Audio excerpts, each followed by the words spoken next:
Hello everyone, welcome to my channel learn with JRB. तो चलिए आज का वीडियो शुरू करते हैं। तो आज का जो हमारा टॉपिक है वो है ट्रांसपोज ऑफ ए मैट्रिक्स। ठीक है, तो हम एक मैट्रिक्स का ट्रांसपोज कैसे निकालेंगे वो सीखेंगे और उसके जो प्रॉपर्टीज़ हैं ट्रांसपोज के उसके बारे में थोड़ा पढ़ेंगे, क्या क्या प्रॉपर्टीज़ है जो कि आगे जाके हमें मदद करेगा जब हम symmetric and skew symmetric matrix पढ़ेंगे। ठीक है, सिमेट्रिक और स्क्यू सिमेट्रिक मैट्रिक्स के लिए हमें ट्रांसपोज का नॉलेज होना चाहिए, ट्रांसपोज क्या है पता होना चाहिए, उसके बाद हम symmetric and skew symmetric matrix के बारे में पढ़ सकते हैं। तो चलिए शुरू करते हैं आज का वीडियो। आज का जो हेडिंग है ट्रांसपोज ऑफ ए मैट्रिक्स। तो एक मैट्रिक्स का ट्रांसपोज किसे बोलते हैं? कोई भी अगर एक मैट्रिक्स हो, ए मैट्रिक्स, उसका अगर हम रो एंड कॉलम को इंटरचेंज कर ले, बस जो मैट्रिक्स का जो रो होगा उसको कॉलम बना दे, जो कॉलम होगा उसको रो बना दे, तो भी जो मैट्रिक्स हमें मिलेगा वो मैट्रिक्स को हम बोलेंगे ट्रांसपोज ऑफ दैट मैट्रिक्स। यहाँ पे डेफिनेशन लिख लेते हैं, क्या है?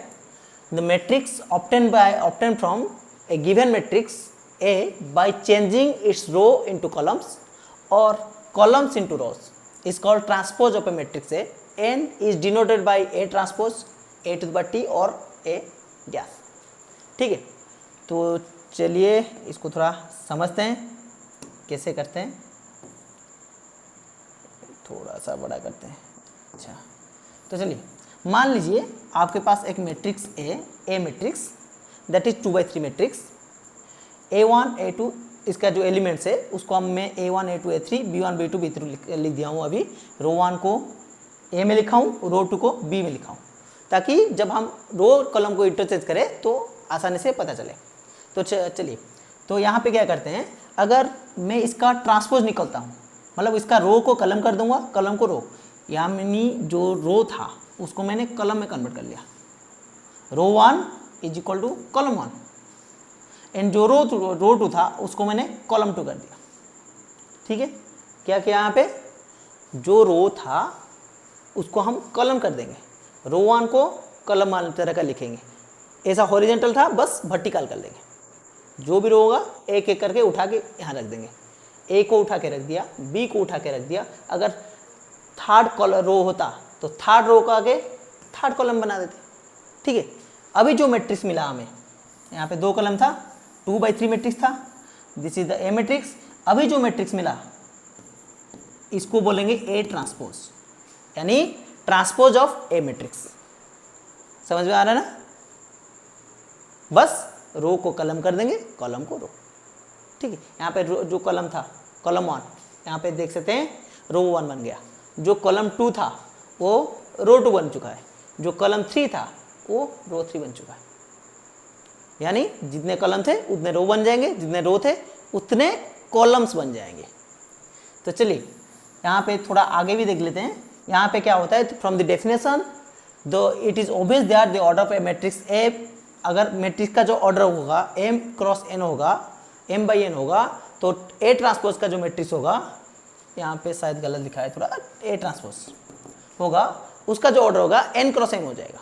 जैसे कि हम देख सकते हैं यहाँ पे जो ऑर्डर था 2/3 था, जो बना ए ट्रांसपोज का मैट्रिक्स बना, उसका ऑर्डर है 3/2 मैट्रिक्स। ठीक है, क्लियर? चलिए एक एग्जांपल करके देखते हैं, 1 2 3 एग्जांपल। तो चलिए अगले पेज में एग्जांपल से। तो this matrix is a 2/3 matrix. हमें क्या करना है, रो को कॉलम करना है। जो रो 1 क्या था, रो 1 है 2 3 4, उसको लिख देंगे 2 3 एंड 4। जो रो 1 था उसको कॉलम 1 लिख देंगे, जो रो 2 था उसको कॉलम 2 लिख देंगे 1 2 एंड 5। ठीक है, जो रो था उसको कॉलम कर दिया बस। अभी और तो रो ने है नहीं, अगर रो होता तो लिखते। तो अभी मैट्रिक्स हमारा कंप्लीट हो गया। This is A transpose, this matrix is called A transpose, जिसका ऑर्डर होगा 3/2 मैट्रिक्स। जो पहले वाला मैट्रिक्स था उसका 2/3 था, इसका ऑर्डर निकला उसका उल्टा, यहाँ पे 2/3 था 3/2। ठीक है, चलिए अगला इसका जो सेकेंड ये बना आई सेकेंड ए का क्वेश्चन करेंगे। पहले रो को पहला कॉलम कर लेंगे 2 0, यहाँ पे सेकेंड रो को सेकेंड कॉलम कर लेंगे यानी 9 1, थर्ड रो को थर्ड कॉलम कर लेंगे 3 5। सही है ना? क्या किया? Row 1 to column 1, row 2 to column 2, row 3 to column 3। यहाँ पे R1 R2 R3, यहाँ पे बन गया C1 C2 C3। जो R1 था वो C1 बन जाएगा बस। ठीक है, यानी हम यहाँ पे चलिए इसको मैट्रिक्स पहले लिख देते हैं। This matrix is A transpose. अगर दिस मैट्रिक्स इज ए, तो चलिए तीसरा आप करके देखिए। मैं यहाँ पे उसी बीच लिख देता हूँ मैट्रिक्स क्या होगा। रो 1 को लिखेंगे कॉलम 1 1 4 7, रो 2 को लिखेंगे कॉलम 2 में यानी 2 5 एंड 8, रो 3 को लिखेंगे कॉलम 3 में यानी 3 6 and 9। This is the A transpose. अगर this matrix is A then this matrix is A transpose. आसान है ना? बहुत सिंपल। चलिए यहाँ पे क्या हो रहा है देखना। आपका जो एलिमेंट होगा A11, मान लीजिए दिस एलिमेंट इज Aij, यहाँ पे जाके वो क्या बन रहा है? वो AJI बन जाएगा। जो ith रो था वहाँ पे jth रो बन जाएगा। ठीक है, तो चलिए उसको बारे में थोड़ा कंफ्यूज हो जाएंगे आप लोग, इतना डिटेल में नहीं जाते हैं, बस जैसे करना है वो सीखते हैं पहले। तो हमें पता चल गया अभी ट्रांसपोज कैसे निकालते हैं। तो कोई भी मैट्रिक्स हमें दिया जाएगा तो हम उसका ट्रांसपोज अभी निकाल सकते हैं। तो अगर आपके लिए और क्वेश्चन में लिख देता हूँ, आप लोग कर लेना उसको। मान लीजिए 2 4 8 3 4 2 1 5 0 1 3 2। This is a 3/4 matrix. इसका आप ट्रांसपोज निकाल दीजिए।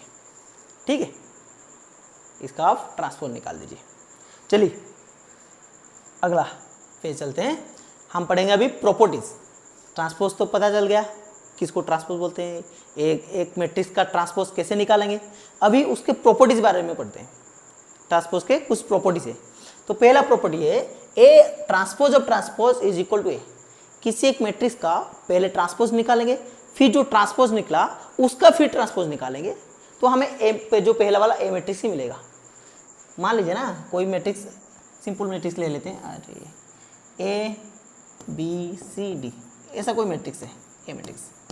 अगर हम ए ट्रांसपोज निकालते हैं तो हमें मिलेगा, रो को कॉलम कर देंगे यानी ए बी बनेगा सी डी बन जाएगा। This is A transpose. ठीक है, ए ट्रांसपोज बन जाएगा। फिर इसका दोबारा ट्रांसपोज निकालेंगे यानी ए ट्रांसपोज का फिर ट्रांसपोज निकालेंगे। तो ए मैट्रिक्स का ट्रांसपोज क्या बनेगा? रो को कॉलम करेंगे, कॉलम को रो, फिर वापस वही हो जाएगा ना ए सी बी डी। जो पहला वाला मैट्रिक्स था वही मिल गया, है ना? क्योंकि देखिए क्या करते हैं यहाँ पे, हम पहले रो को कॉलम किए, फिर जो कॉलम था उसको फिर वापस से रो बना दी, यानी जो पहले था वही तो मिल गया ना लास्ट में। रो को यहाँ पे रो था उसको हमें कॉलम कर दिया, रो को उठा के कॉलम कर दिया, फिर कॉलम को उठा के रो कर दिया। जो था वैसे ही रहेगा ना, ऐसे होता है ना, ऐसे रो में था उसको ऐसे कर दिया, फिर इसको उठा के फिर वैसा कर दिया, सेम तो रहेगा ना। दिस इक्वल टू दिस, ऐसा रहेगा। ठीक है, आप यहाँ पे मैट्रिक्स लेके भी देख सकते हो। ए इज इक्वल टू, अगर ए ट्रांसपोज का ट्रांसपोज ले लेते हैं वो ए ही मिलेगा। चलिए अगला पॉइंट, अगला जो प्रॉपर्टी है वो प्रॉपर्टी है ए प्लस बी का transpose is equal to A transpose plus B transpose.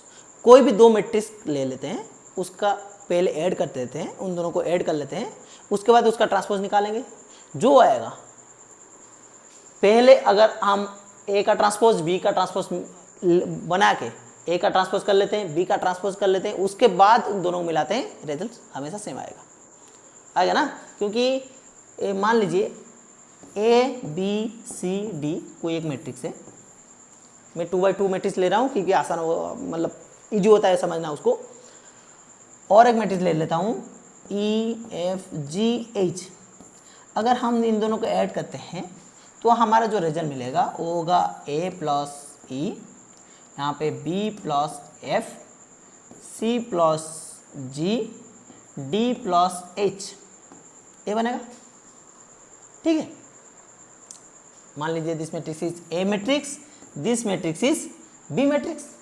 Okay, ये जो मिला ए प्लस बी मिला, और इसका ट्रांसपोज अगर निकालते हैं तो हमें मिलेगा ए प्लस बी का जो ट्रांसपोज आएगा वो आएगा A plus E, B plus F, C plus G, D plus H, ये आएगा। ठीक है, चलिए अभी क्या करते हैं, ए का ट्रांसपोज ले लेते हैं, बी का ट्रांसपोज ले लेते हैं, दोनों को मिलाते हैं, यानी ए ट्रांसपोज क्या हो जाएगा, अभी डायरेक्ट कर लेते हैं यहीं पे। ए ट्रांसपोज हो जाएगा आपका ए बी सी डी, मतलब रो को कलम कर दी, यहाँ पे रो को कलम कर दी। चलिए यहाँ पे उसे हो जाएगा ई एफ जी एच, अगर दोनों को मिलाते हैं दिस इज बी ट्रांसपोज, जो रिजल्ट आएगा वो आएगा A plus E, C plus G, B plus F and D plus H. आप देख सकते हैं जो ए मैट्रिक्स मिला और जो ए मैट्रिक्स मिला था पहले वो दोनों बराबर है, इक्वल है। ठीक है, यानी हम अगर दो मैट्रिक्स लेते हैं, अलग अलग मैट्रिक्स, यहाँ पे मैंने आर्बिट्ररी नंबर्स लिए हैं। ठीक है, अगर दो मैट्रिक्स लेते हैं सेम ऑर्डर होना चाहिए, ऐड कर रहे हैं ना, दो मैट्रिक्स को ऐड कर रहे हैं, मतलब ऐड कर मतलब दोनों मैट्रिक्स का ऑर्डर सेम होना चाहिए तभी ऐड कर सकते हैं। तो दोनों को अगर ऐड करते हैं, मिलाते हैं, जो रिजल्ट लगा उसका ट्रांसपोज लेंगे, जो मैट्रिक्स मिलेगा यानी ए प्लस बी का मैट्रिक्स मिलेगा, ए प्लस बी का ट्रांसपोज जो मैट्रिक्स मिलेगा वो A transpose and B transpose matrix का सम के बराबर होगा। ठीक है, चलिए अगला point is important, K into A transpose, इसको मिटा देते हैं पहले।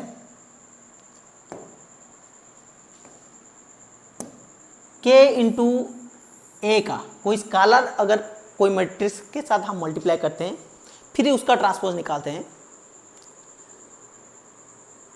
जो होगा अगर हम पहले उस मैट्रिक्स का ट्रांसपोज निकाल दें उसके साथ फिर के मल्टीप्लाई करें स्केलर, तो भी रिजल्ट वही रहेगा। ठीक है, तो एक छोटा सा एग्जांपल करके देखते हैं। मान लीजिए कोई मैट्रिक्स है 1 2 5 एंड 7, मान लीजिए, और बड़ा ले देते हैं। ठीक है, 0 एंड 4 मान लेते हैं। अगर उसके साथ हम कोई नंबर के मल्टीप्लाई करते हैं, जो रिजल्ट होगा वो होगा के 2k 0 5k 7 एंड 4, ये मैट्रिक्स मिलेगा ना। और इसका अगर हम ट्रांसपोज निकालते हैं तो हमें मिलेगा के 2k 0 5k 7k, इसमें भी k होगा, एंड 4k, ये मिलेगा। यानी हमने कॉलम को रो कर दिया या फिर रो को कॉलम कर दिया, एक ही बात है। ठीक है, फिर हम क्या करते हैं ना, इसमें से k कॉमन ले लेते हैं, सारे चीज़ में से k कॉमन ले सकते हैं। ऐसा होता था ना, कोई भी मैट्रिक्स में हम जब कोई स्केलर मल्टीप्लाई करते हैं वो मैट्रिक्स के हर एक एलिमेंट के साथ मल्टीप्लाई होता है, हर एक में एलिमेंट के साथ मल्टीप्लाई हो जाता है। फिर क्या होता है, अगर हम कॉमन लेते हैं तो कोई भी कांस्टेंट हम अगर कोई मैट्रिक्स से कॉमन लेते हैं, यानी हर एक एलिमेंट से हमें कॉमन लेना पड़ेगा उसके। तो यहाँ पर अगर के कॉमन ले लेते हैं तो हमें मिलेगा 1 5 2 7 0 4, and the remaining matrix is nothing but the transpose of the first matrix.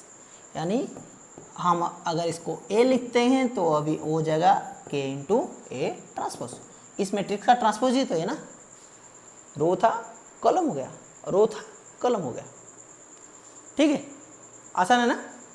तो चलिए ये वाला थोड़ा बहुत काम में आता है, पर सबसे जो इम्पोर्टेंट थ्योरम है दैट इज या प्रॉपर्टी है, हम बोलते हैं प्रॉपर्टी नंबर 4, बहुत इंपॉर्टेंट है, बहुत ज़्यादा इंपॉर्टेंट है, बहुत यूज है इसका। हम जब मैट्रिक्स का जो अभी सिमेट्रिक्स की सिमेट्री पढ़ेंगे उसमें इसका बहुत मतलब काम है, उसमें बहुत यूज़ करेंगे इसको। उसका इतना सारा क्वेश्चन होता है, बहुत सारे प्रूफ्स के लिए, क्वेश्चन के लिए सॉल्व करने के लिए हम ये वाला प्रॉपर्टी यूज़ करेंगे। तो चलिए ए प्रॉपर्टी क्या कहता है कि कोई भी ए बी दोनों मैट्रिक्स को हम अगर मल्टीप्लाई करते हैं, अगर दोनों को मल्टीप्लाई करते हैं और उसका ट्रांसपोज लेते हैं, कोई दो मल्टीप्लाई करते हैं मतलब वो मल्टीप्लाई हो सके वैसा मैट्रिक्स, मतलब जब जहाँ पे ए बी एग्जिस्ट करे, ए बी निकाल सकते हैं, तो ए बी का अगर ट्रांसपोज निकालते हैं तो हमें मिलेगा B transpose into A transpose, उसके बराबर होगा। अगर ए बी का ट्रांसपोज निकालते हैं, कोई दो मैट्रिक्स ले लेते हैं, मान लीजिए ए बी, उस दोनों को मल्टीप्लाई करते हैं, मल्टीप्लाई करने के बाद जो मैट्रिक्स मिलेगा उसका ट्रांसपोज ले लेते हैं, वो बन गया हमारा लेफ्ट हैंड साइड। फिर क्या करते हैं, ए का ट्रांसपोज ले लेते हैं, बी का ट्रांसपोज लेते हैं, फिर बी के ट्रांसपोज के साथ ए के ट्रांसपोज को मल्टीप्लाई करते हैं, बी के साथ ए को मल्टीप्लाई करते हैं, पहले बी रहेगा उसके बाद ए रहेगा। फिर क्या होगा ना, दोनों को जो रिजल्ट होगा वो ए बी ट्रांसपोज के बराबर होगा। ठीक है, पहले ऑर्डर के हिसाब से चेक कर लेते हैं, क्या ऑर्डर इन दोनों मैट्रिक्स का सेम रहेगा, इक्वल बन रहे हैं ना, ऑर्डर सेम होना चाहिए। मान लीजिए order of A matrix is P cross Q या फिर M cross N, M by N. मान लीजिए बी का ऑर्डर है एन बाई पी, ऐसा कुछ है, एन बाई पी। ठीक है, ए का जो ऑर्डर है एम बाई एन है, पी का जो ऑर्डर है एन बाई पी है। अगर दोनों को मल्टीप्लाई करते हैं तो रिजल्ट जो ए बी मिलेगा उसका क्या ऑर्डर होगा, एम बाई पी। इस ए रहेगा ना, ए का पहला बी का लास्ट, तो ए बी का जो ऑर्डर रहेगा वो एम बाई पी रहेगा। अगर इसका हम ट्रांसपोज निकालते हैं तो रिजल्ट आएगा ए बी ट्रांसपोज का जो ऑर्डर होगा वो होगा पी क्रॉस एम, उल्टा हो जाएगा, रो कॉलम बन जाएगा, कॉलम रो बन जाएगा। यहाँ पे जो रो है एम है, जो कॉलम है पी है, P number of rows are there, sorry Q M number of rows are there, P number of columns are there in A B.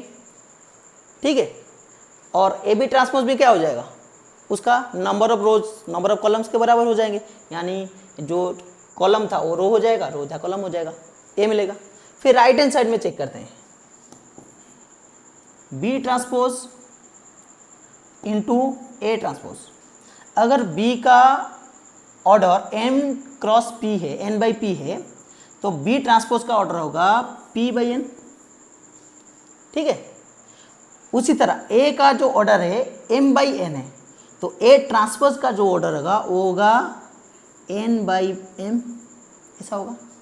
अगर इन दोनों को मल्टीप्लाई करेंगे, बी ट्रांसपोज ए ट्रांसपोज, जो result बनेगा matrix, उसका order क्या होगा, N N cut जाएगा तो पी क्रॉस एम यानी पी बाई एम। यहाँ पे देखिए ए बी ट्रांसपोज का ऑर्डर मिल रहा था P by M, B transpose A transpose का भी ऑर्डर मिल रहा है पी बाई एम, यानी दोनों के ऑर्डर बराबर है, ऑर्डर बराबर है, यानी वो दोनों मैट्रिक्स इक्वल हो सकते हैं।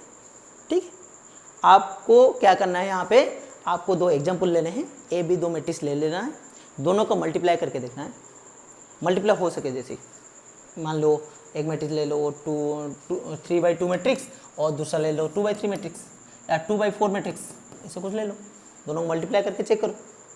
ठीक है, चेक करके वेरीफाई कर लेना थोड़ा। ठीक है, बहुत इंपॉर्टेंट प्रॉपर्टी है ये, प्रॉपर्टी हमेशा याद रखना, वेरी वेरी इंपॉर्टेंट प्रॉपर्टी। ठीक है, तो चलिए इसको मिटाते हैं, आगे चलते हैं। अगला प्रॉपर्टी है वही उसी प्रॉपर्टी का थोड़ा स्पेशल केस। अगर यहाँ पे दो एलिमेंट्स थे, दो मैट्रिक्स थे, यहाँ पे दो से ज़्यादा मैट्रिक्स है, मान लीजिए 3 मैट्रिक्स होगा तो ए बी सी का ट्रांसपोज ले लेंगे।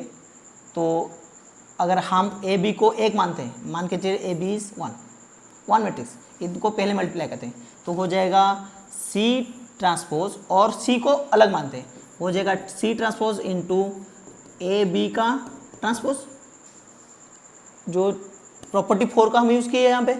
फिर ए बी ट्रांसपोज को लिख सकते हैं C transpose into A B transpose को लिख सकते हैं B transpose into A transpose, यानी ए बी सी का ट्रांसपोज जो बनेगा C transpose B transpose A transpose बन रहा है, उल्टा आ रहा है। उसी तरह हम चाहे तो इसको प्रूव कर सकते हैं। अगर A1 into A2 into A3 up to n number of matrix को हम मल्टीप्लाई करते हैं और उसका ट्रांसपोज लेते हैं, वो किसके बराबर होगा? an का ट्रांसपोज इंटू an-1 का ट्रांसपोज, ऐसे होते हुए A1 तक जाएगा। ठीक है, A1 का ट्रांसपोज लास्ट में आएगा। यहाँ पे फास्ट में था, यहाँ पे लास्ट में आ जाएगा, मतलब सीक्वेंस पूरा उल्टा हो जाएगा बस, और कुछ नहीं। यहाँ पे भी सीक्वेंस उल्टा हो रहा था ना। ठीक है, आप चाहे तो इसका प्रूफ भी थोड़ा कर लेते हैं कैसे होता है।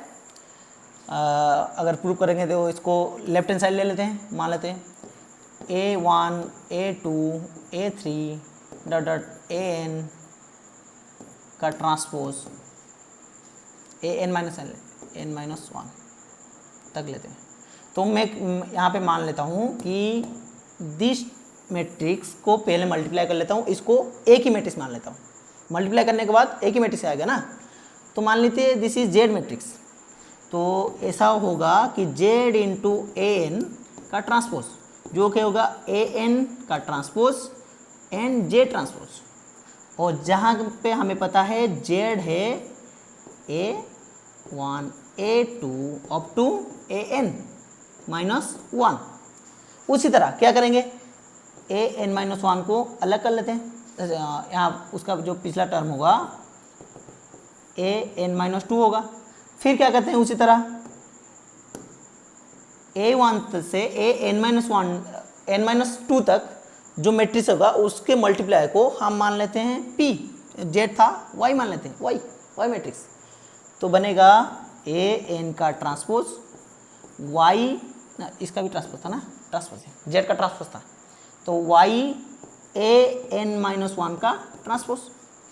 फिर ए वाला प्रॉपर्टी यूज करेंगे दोबारा से, हो जाएगा an का ट्रांसपोज an-1 का ट्रांसपोज इंटू Y ट्रांसपोज।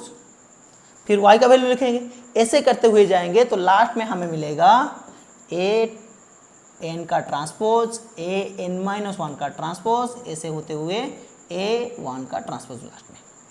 ठीक है, हो गया ना प्रूफ।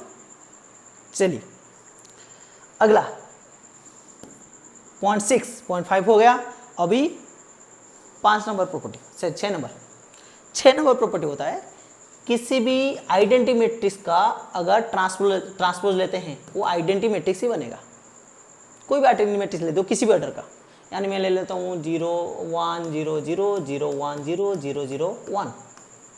ठीक है, उसका ट्रांसपोज ले लेंगे तो हो जाएगा 1 0 0 0 1 0 0 0 1, सेम ही आएगा ना।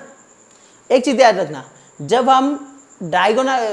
हम जो स्क्वायर मैट्रिक्स लेते हैं एंड हम रो और कॉलम को इंटरचेंज करते हैं, यानी ट्रांसपोज करते हैं, उसके जो डायगोनल एलिमेंट्स है उसमें कोई बदलाव नहीं होते, वो वैसे की वैसे रहते हैं, उनका पोजीशन में चेंजेस नहीं होते जब हम स्क्वायर मैट्रिक्स लेते हैं। ठीक है, जब हम स्क्वायर मैट्रिक्स लेंगे उसका जो डायगोनल्स होगा वो वैसे के वैसा रहेगा। ठीक है, हो जाता है ऐसे, मतलब हम चेंज करते हैं, रो को कलम करते हैं, कलम को रो करते हैं, फिर पता चलता है कि वो लोग उसी पोजीशन में आके रुक जाते हैं, फिर वापस इसको उल्टा कर लेंगे वही पोजीशन में रहेगा। ठीक है, तो चलिए, तो स्क्वायर मैट्रिक्स के लिए ये होता है। तो इसी तरह हम आगे पढ़ेंगे प्रॉपर्टीज़ में, जैसे कि symmetry matrix, Q symmetry matrix के बारे में, उसके रिलेटेड प्रॉपर्टीज़, इसको ट्रांसपोज को यूज़ करके। तो चलिए आगे जब पढ़ेंगे देखेंगे तब देखा जाएगा। तो अभी के लिए फ़िलहाल 7 नंबर प्रॉपर्टी में चलते हैं। 7 नंबर प्रॉपर्टी बता रहा है कि कोई भी एक मैट्रिक्स है उसको n टाइम्स हम मल्टीप्लाई करते हैं तो बनेगा a⁴n, जो हमने पिछले वीडियो पे पढ़ा था, यानी a इंटू n टाइम्स, तो बनेगा a⁴n। उसका अगर हम ट्रांसपोज लेते हैं वो किसके बराबर होगा, a transpose times a transpose का पावर n के बराबर होगा, यानी a transpose into n times. ठीक, इसको भी थोड़ा प्रूव कर लेते हैं, देखते हैं कैसे हो रहा है, फिर हम आगे जाएंगे। तो चलिए यहाँ पे LHS अगर लेते हैं लेफ्ट हैंड साइड, तो a⁴n बनेगा, इसका ट्रांसपोज लेते हैं a इंटू a ऐसे जाते जाते का ट्रांसपोज। और अभी अभी हमने 5 नंबर प्रॉपर्टी में पढ़ा कि अगर मैट्रिक्स को हम मल्टीप्लाई करते हैं, उसका जो ट्रांसपोज होके जो ट्रांसपोज अगर मल्टीप्लाई करके टोटल ट्रांसपोज करेंगे तो जो उसका रिजल्ट होगा वो किसके बराबर होगा, उसका उल्टा सीक्वेंस ट्रांसपोज, यानी ए एन का ट्रांसपोज ए एन माइनस 1 का ट्रांसपोज उल्टा सीक्वेंस में ट्रांसपोज आ जाएगा। उसी तरह हम देखें तो मान लीजिए this is 1, this is 2, this is 3 up to N, उल्टा सीक्वेंस लेंगे, इसका ट्रांसपोज पहले लिखेंगे ए ट्रांसपोज, फिर उसके पहले जो ए होगा उसका ट्रांसपोज ए ट्रांसपोज, फिर उसके पहले जो ए होगा उसका ट्रांसपोज, इसी तरह आके लास्ट में ए का ट्रांसपोज। जितने एन एलिमेंट्स थे, एन नंबर ऑफ मैट्रिक्स थे, एन मैट्रिक्स को मल्टीप्लाई किए थे, तो ए ट्रांसपोज भी एन टाइम्स मल्टीप्लाई हो जाएगा ना। तो जो रिजल्ट आएगा A transpose to the power N. कोई भी मैट्रिक्स को आप अगर n बार मल्टीप्लाई करते हैं तो उसके पावर में n आ जाता है, तो a ट्रांसपोज को हम अगर n बार मल्टीप्लाई करते हैं तो उसके पावर में भी n आ जाएगा। ठीक है, क्लियर? तो चलिए, ये सब था ट्रांसपोज का प्रॉपर्टीज। तो बाकी हम अगले वीडियो में सिमेट्रिक्स क्यू सिमेट्रिक पढ़ेंगे, उसमें हम ट्रांसपोज का यूज़ करेंगे। और यहाँ पे शायद एक क्वेश्चन है, और तो वो वाला क्वेश्चन थोड़ा करके आज का वीडियो कंप्लीट करेंगे। फिर कल हम सिमेट्रिक मैट्रिक्स पढ़ेंगे, उसके अगले दिन स्क्यू सिमेट्रिक मैट्रिक्स पढ़ेंगे, या फिर स्क्यू सिमेट्रिक मैट्रिक्स का डेफिनेशन वगैरह पढ़ लेंगे। फिर प्रॉपर्टी का एक और वीडियो रहेगा, क्योंकि बहुत लंबा हो जाएगा, नहीं तो वीडियो 1.5 घंटा का आसपास हो जाएगा। जितना प्रॉपर्टी है उसको समझने में, उसके बाद उसके ऊपर प्रॉब्लम सॉल्व करने में हो जाएगा बहुत लंबा, इसलिए देखें, कोशिश करेंगे, जो हो पाएगा उसे करेंगे। तो चलिए, जो सवाल है वो सवाल है कि इसका if A B are 3/2 order matrices, जो ए मैट्रिक्स है उसका ऑर्डर है 3/2, जो बी मैट्रिक्स है उसका भी ऑर्डर है 3/2, and C is a 3/2, C is a 2/3 matrix order matrix. C का जो ऑर्डर है 2/3 है, ए एंड बी का ऑर्डर है वो 3/2 है। Then which of the following matrix, अच्छा पूरा नहीं था, इज नॉट पॉसिबल लिख दीजिए, नॉट पॉसिबल और नॉट डिफाइंड। डिफाइन, इनमें से कौन सा डिफाइन नहीं होगा, यानी नहीं हो सकता है। अगर हम ए ट्रांसपोज निकाल देते, पहला देखते हैं, ए ट्रांसपोज निकाल देते हैं, यानी ए ट्रांसपोज का जो ऑर्डर होगा वो होगा 2/3, क्योंकि ए का जो ऑर्डर है 3/2 है, ट्रांसपोज का ऑर्डर 2/3 होगा, प्लस बी का जो ऑर्डर है वो है 3/2, और ये दोनों मैट्रिक्स ऐड नहीं हो सकते, क्योंकि इसका जो ऑर्डर है 2/3 है, इसका ऑर्डर 3/2 है, ऑर्डर अलग अलग है, बी का जो ऑर्डर है अलग है, ए का ऑर्डर अलग है, दोनों मैट्रिक्स को हम ऐड नहीं कर सकते। दोनों मैट्रिक्स एडिशन कब कर सकते हैं, जब दोनों मैट्रिक्स का ऑर्डर सेम होगा, तो this can not be define, ये डिफाइन नहीं हो सकता। बाकी देख लेते हैं, हो सकता है क्या, बी होता है ना, मोर देन 1 सोल्यूशन आ जाते हैं कभी कभी। जो बी का जो ऑर्डर रहता है वो होगा 3/2, और सी ट्रांसपोज, सी का ऑर्डर है 2/3, सी ट्रांसपोज का 3/2 हो जाएगा, यानी इन दोनों को हम ऐड कर सकते हैं।